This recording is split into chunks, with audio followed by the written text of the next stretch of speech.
Bismillahirrahmanirrahim. Ini BPK benar-benar berhati besar.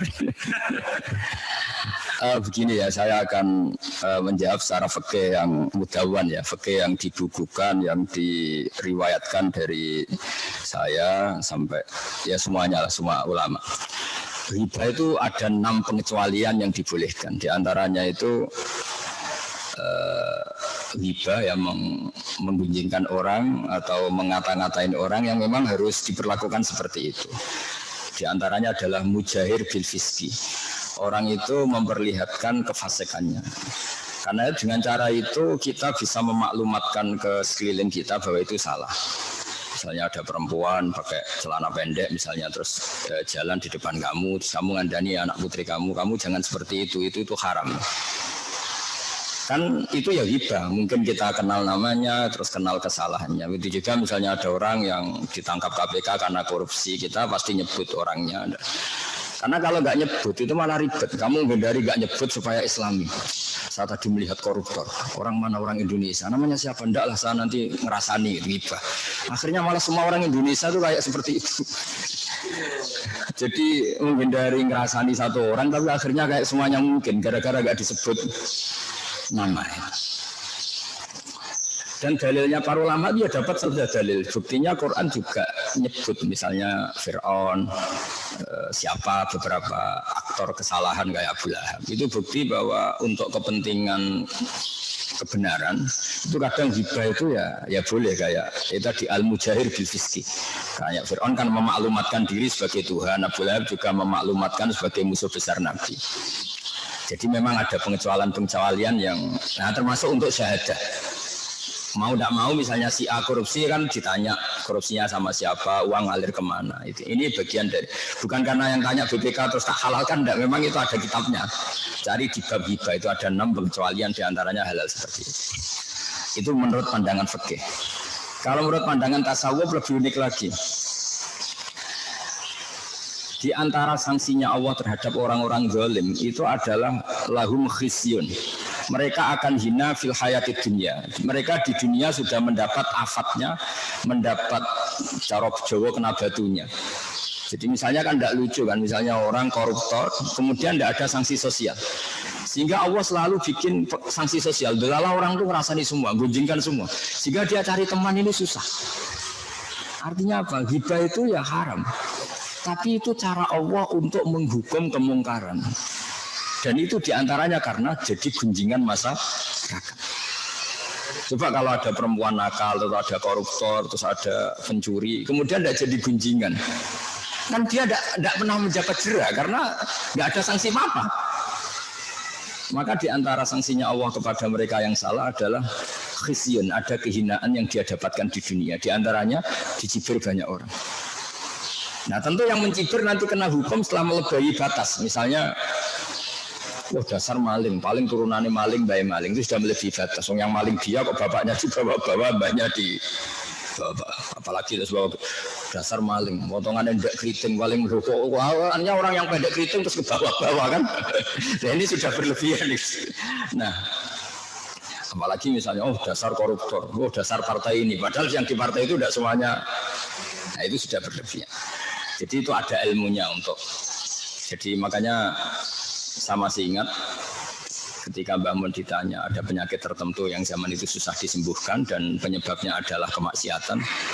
Ada dokter yang ingin menemukan obat itu, Mbah Mun ngendikan kalau Allah ingin memberi sanksi, Anda jangan cari solusinya karena itu cara Allah ingin mendidik dia semoga menjadi tobat. Jadi di antara sanksinya Allah itu la'allahum yantahun, la'allahum yarji'un, semoga bisa kembali. Jadi kita ini jangan melawan Allah. Kalau Allah ingin memberi sanksi kok malah kita memberi solusi kan lucu kan. Ada orang yang karena sering main perempuan, main korupsi, kemudian jatuh di masyarakat, terus kamu istighosa mengistighfari dia, ya kan ya lucu. Allah ingin memberi sanksi supaya ngalami khizyun fil hayatid dunya. Jadi itu. Nah kemudian yang tadi pertanyaan dari Mas Firman ya dari NTT itu kalau minta doa Maluku Utara itu doa itu masyhur dan sering saya amalkan di antara doa Nabi yang terkenal. Saya bilang terkenal ini karena mungkin saya keluarga kiai ya, jadi memang diajarin itu. Kalau yang enggak keluarga kiai ya latihan sekarang supaya terkenal juga doa ini. Allahumma inni a'udzubika an adilla a'udal au azilla a'uzal au azlim au yuzlam alayya. Itu masyhur itu doa itu. Di antara doa yang diajarkan Nabi adalah ya Allah, saya ini minta perlindungan Engkau supaya tidak jadi orang yang menyesatkan atau disesatkan. Atau orang yang tergelincir atau tergelincirkan. Mungkin kita ada ingin korupsi tapi gara-gara godaan harta tahta wanita menjadi korupsi. Jadi watak kita baik tapi gara-gara digoda tidak baik menjadi tidak baik. Au adillah audul. Terus diantaranya adalah au azlim au yuzlam aliyah, atau saya menjadi orang zalim atau dizalimi. Dizalimi itu misalnya ada skenario besar yang sebetulnya Anda tidak korupsi tapi didesain sedemikian rupa seakan-akan Anda yang apa? Korupsi atau Anda yang salah. Jadi itu memang mulai dulu di antara yang dibicarakan Quran adalah siapa yang melakukan kesalahan sumaya rumi bihi bari'an, kemudian kesalahan itu ditimpakan pada orang yang sebetulnya ada salah. Bari'an itu maknanya orang enggak salah.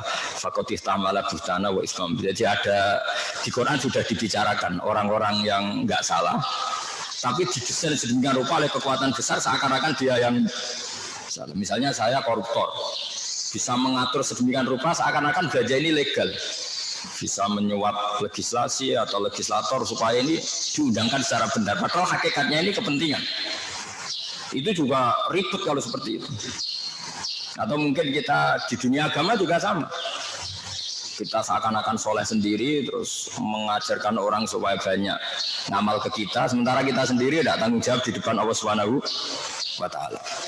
Saya punya contoh begini kalau dalam fikih. Saya sedang mengurus takmir masjid. Tentu ingin masjid saya itu bagus. Bagus yang mana coba? Ketika kekuatan masyarakat saya hanya 500 juta, kemudian saya ingin masjid itu lampunya dari kristal, menaranya mewah, mesti saya disalahkan Allah.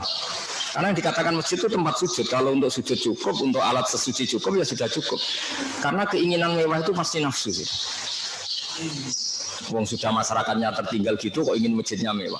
Dan di sini yang kadang Nabi itu ngeritik masjid. Di antara alamatnya kiamat adalah orang berlomba-lomba membangun masjid. Itu maksudnya dalam konteks wong masyarakatnya miskin, ada kewajiban untuk ngerawat ibunya, ngerawat anaknya, ngerawat yang berdoain, kok dipakai sesuatu yang statusnya tidak berdoain. Di sini yang mendapat kritik.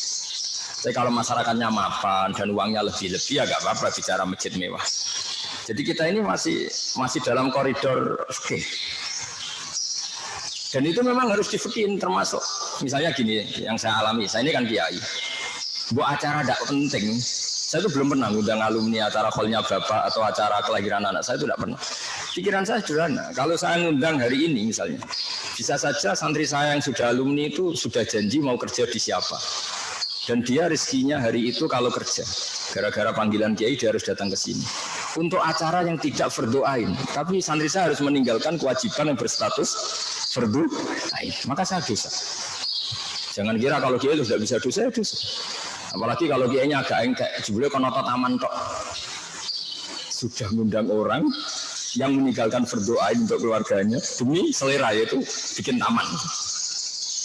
Jadi makanya saya jadi kiai ini termasuk kiai yang masih orisinal. Hal-hal gitu itu tak hindari betul. Karena tadi efek fikihnya itu berat.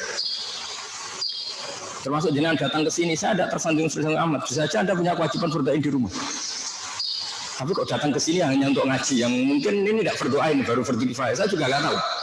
Makanya tetap butuh istighfar. Sampai Rabi Adam mengatakan wastighfaruna yahtaju ilal istighfar.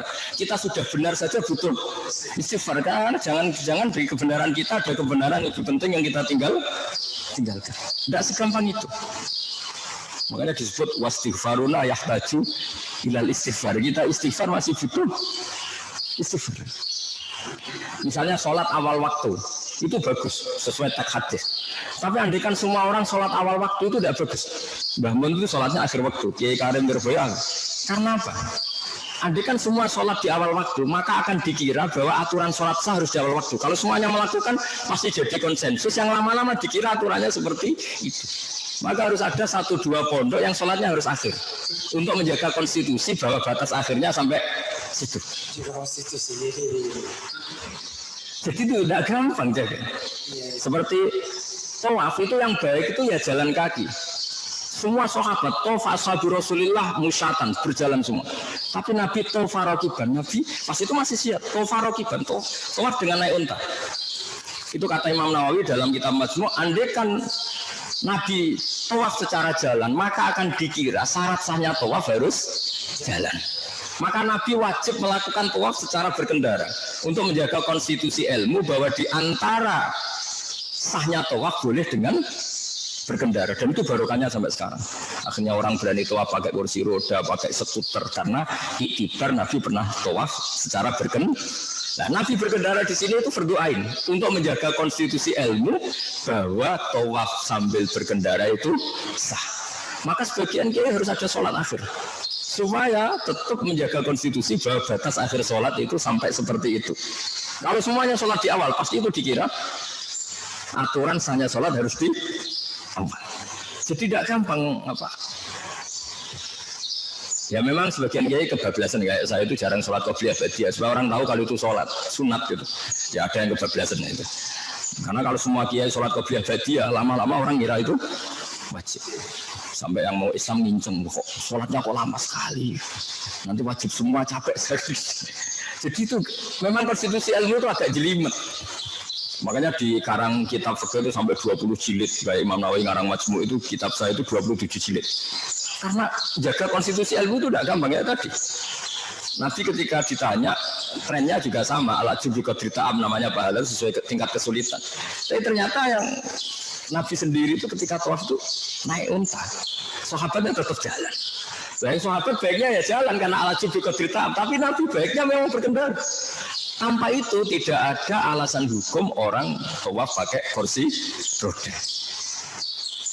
Jadi ini ilmu. Jadi kalau semua orang sholat di awal waktu, pasti lama-lama itu dikira sahnya sholat harus di awal. Yang lebih parah Abdul bin Mas'ud itu kalau ada orang kok duha tiap hari disuruh. Apa kamu menyampaikan duha dengan sholat fardu? Ya seminggu sekali lah atau seminggu 2 kali. Itu nanti ada tandingan fardu. Lucu kan? Jadi ulama yang bagian ini konstitusi ilmu, saya termasuk yang di partai ini itu ya agak-agak beling mau tidak mau saya itu ya mau tidak mau karena tadi sekali semua orang duha semua pasti dikira di antara wajib dalam Islam adalah sholat duha. Makanya Nabi Qiyamul Lail itu hanya sampai hari keempat, setelah itu enggak yang di masjid itu karena takut nanti tarawih dikira fardu. Jadi memang jelimet apa ulama penjaga ilmu itu agak-agak jelimet. Ya kayak tadi apa? Ya sudah seperti itu. Kalau orang didatangi Pak Iso Mansur mungkin bangga senang, tapi kalau cara ilmu enggak. Karena tadi beliau benar karena tawaduk, kita yang rawan takabur, wah saya top lah didatangi. Ribet kan tadi lah. Kalau orang didatangi janda cantik itu mestinya senang. Tapi ribetnya kan tadi dia lihat kita ibadah, kita lihat dia masalah kan. Itu ilmu, jadi agak-agak jelimet. Masalah kalau nggak dinikahi. Jadi ya kira-kira gitu lah. Jadi jaga konstitusi ilmu. Ya itu harus ada penjaganya juga. Ya, jadi kalau doa supaya kita tidak zalim tadi, Allahumma inni a'udzubika an adilla audal a'wazilla auzal au azlim au yuzlam alayya. Sebagian ada tulisan au ajhal au yujhal alayya, atau kita membodohi orang lain atau kita dibodohin. Jadi kita menipu orang lain atau kita pertanyaan dari Pak Wakil tadi yang tentang wala taj'alu arbatan aimanikum itu asbabun nuzulnya gini. Mistah itu ya manusia lah, namanya manusia. Beliau ikut yang menggosipkan Sayyidah Aisyah. Karena Abu Bakar sebagai bapaknya Sayyidah Aisyah ini spontan bilang wa la unfiqu ala mistah. Demi Tuhan saya tidak akan mensubsidi lagi mistah, mensubsidi lah, membantu. Kemudian suatu saat Mistah itu sudah tobat. Terus Abu Bakar itu sebetulnya sudah ingin memberi donasi lagi, tapi merasa kok saya sudah kadung sumpah gitu. Yaitu wala taj'aluha urdatan li aimanikum. Ya meskipun sudah kadung sumpah, kalau kebaikan ya langgar saja, mendingan bayar kafaratul yamin. Itu kafarat yamin, kafaratul tamu asharati masakin, seterusnya itu ada aturannya. Min ausati ma tutimun ahlikum au kiswatu mutahhir qabain. Nah, jadi memang mulai dulu Allah itu ya dicatat kemana-mana. Mulai dulu, termasuk orang kafir yang 1 rakaat Kenapa kamu tidak ngasih makan orang miskin? Ini miskin dalam rencana Tuhan. Kalau saya kasih makan berarti saya merusak rencana Tuhan. Anut aimu malau yasa'uwahu atah. Masa saya ngasih makan orang yang andikan Allah berkehendak juga dikasih makan. Sama dulu orang kafir itu kalau bully Nabi juga gitu. Muhammad kalau ada sapi mati, unta mati itu yang mematikan siapa? Allah.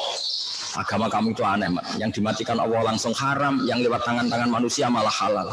Harusnya ini orisinil lebih halal karena Allah sendiri yang langsung mematikan. Coba. Jadi kalau nuruti nyatut Allah itu banyak orang kafir pun ya. Muhammad kalau kamu itu Rasul betul, gini loh. Kita di lapangan, kemudian menyaksikan kamu ta'tiya billahi wal malaikati qabila. Kamu datang diapit Allah sama malaikat, terus dimaklumatkan kalau kamu itu Rasul. Ya doa nama Allah. Jadi kita yang mengkaji ilmu itu, makanya kita yang kiai itu orang sidik-sidik Allah ya karena yang nyakut sudah banyak. Enggak gampang, ngelola ilmu lagi-lagi enggak gampang. Imam Malik itu jarang nyebut Allah dalam konteks yang kurang baik. Sampai ada orang miskin minta, ya Imam Malik saya minta uang. Kemudian Imam Malik itu hanya diem. Gak diduit. Terus ditanya sama temannya, kenapa engkau tidak bilang rozaqaka Allah? Semoga engkau dikasih rezeki tambah harus lewat saya. Kata Imam Malik, inni ujilluwaha an azkura ismahu indaman yakrahu sima'ah. Saya tidak ingin menyebut Allah di kondisi yang orang itu kira-kira disebut Allah juga tidak hormat karena dalam konteks mangkal. Orang minta gak dikasih itu kan sudah mangkal. Sudah mangkal didoain rozaqaka Allah, butuhku duit bukan itu, kan apa mangkal. Mendingan Imam Malik bentengi Allah bilang, gak di duit. Kono mergawe nak ganti duit. Mendingan dia yang terkenal sinis daripada menyebut Allah kemudian Allah jadi korban. Iya. Sampai segitunya ulama. Jadi ulama itu nyebut Allah aja diperhitungkan ini. Saking jelimetnya jaga konstitusi ilmu. Jadi ditanya sama temannya, kenapa engkau tidak bilang rozaqaka Allah misalnya, semoga Allah ngasih rezeki. Ini orang baru minta tidak kesampaian ini kan anaknya mantel. Ya lu duit gitu nggak. Sama kan seperti kita mungkin zaman anak-anak mahasiswa itu kalau sowan ke Pak D-nya, nak sawani selamat butuh duit sawani selamat. Jadi ada kalimat-kalimat yang bagi orang tertentu tidak menarik. Apalagi nyebut Allah ya, kata Imam Malik, ini ujillu isma'u. Saya ini memuliakan asma Allah supaya tidak saya sebut di depan orang yang baru nggak akan takzim ketika nama itu disebut. Itu ya ada ilmunya gitu. Makanya atas wala atas alwah urbatal ya iman. Ya saya kira demikian. Assalamualaikum warahmatullahi wabarakatuh.